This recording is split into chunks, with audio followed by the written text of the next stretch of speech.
મારું નામ કેતન ગણેશભાઈ મોરબિયા. હું જૈન જાગૃતિ સેન્ટર ભુજનો પ્રમુખ છું. હાલ આપણે જે સમય જોતા અત્યારે ઉનાળાની એકદમ તાજા ગરમી ચાલુ છે ત્યારે, તો એના માટે અમારી સંસ્થાને એમ થયું કે અત્યારે આપણી બધી ગરમી છે તો આપણે અહીંયા પબ્લિક માટે કરવું જોઈએ. તો અમે દર સાલે અત્યારે અહીંયા છાશનું વિતરણ કરીએ છીએ અને લગભગ દરરોજ 1500 થી 2000 ગ્લાસની છાશનું વિતરણ કરીએ છીએ. અને ભુજની આપણી ગરમીમાં અત્યારે સારી સંખ્યામાં લોકો લાભ લઈ રહ્યા છે આનો.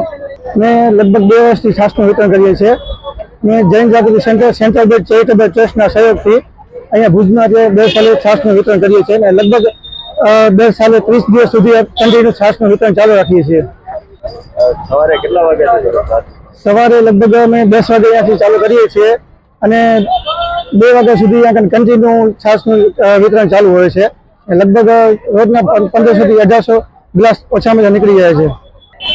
ગરમી વધી રહી છે તો પબ્લિકને હું કહીશ કે અહીંયા કને આવે, છાશ કેન્દ્રનો લાભ લે અને થોડીક ગરમીમાં ઠંડક મેળવે. આપણું કપિલ બોડી છે. ગરમીનું પ્રમાણ વધી રહ્યું છે કારણ કે ગ્લોબલ વોર્મિંગની મેટર છે. અત્યારે 40 થી 42 ડિગ્રી ગરમી આપણી પાસે પડી રહી છે અને જે જોઈ શકો જનજીવનમાં પણ બપોરના સમયે આપણે 11-12 વાગ્યા પછી કોઈ પબ્લિક દેખાતી નથી. ખૂબ જ ઓછી માત્રામાં લોકો બહાર નીકળે છે ગરમીના કારણે. સાંજે 4-5 વાગ્યા બાદ જ લોકો દેખાય છે. ગરમીથી બચવા માટે ખાસ તો ભાઈ બપોરના સમયે નીકળવાનું બહાર ખુલ્લામાં ટાળવું જોઈએ તથા કેપનો યા છત્રી કાંઈ પણ ઉપયોગ કરવો જોઈએ અને ઠંડી વસ્તુ કાંઈ પણ જે નિયમિત રીતે લેતી જોઈએ અને ડિહાઇડ્રેશનથી બચવા માટે કોઈ બી વસ્તુ કરવાની.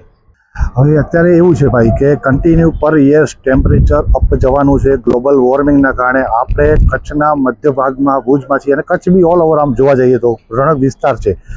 આ ઉપર જવાનું કારણ છે ગ્લોબલ વોર્મિંગ. એના કારણે સતત ટેમ્પરેચર વધી રહ્યું છે. અત્યારે આપણે રેકોર્ડ થાય છે 45 ડિગ્રી 2 દિવસ પહેલાં કંડલા બંદર ઉપર જે આપણે જોયું હતું. અને એના કારણે જે બી વસ્તુઓ ફોલો કરવાની છે, તંત્ર જે આપણે કહે છે તે વસ્તુ ફોલો કરવાની છે ગરમીથી બચવા માટે તથા ઠંડા વસ્તુઓનો થોડુંક પાણી કે યુઝ કરવાનું વધુ એવી આપણે પ્રજાને અપીલ કરશું.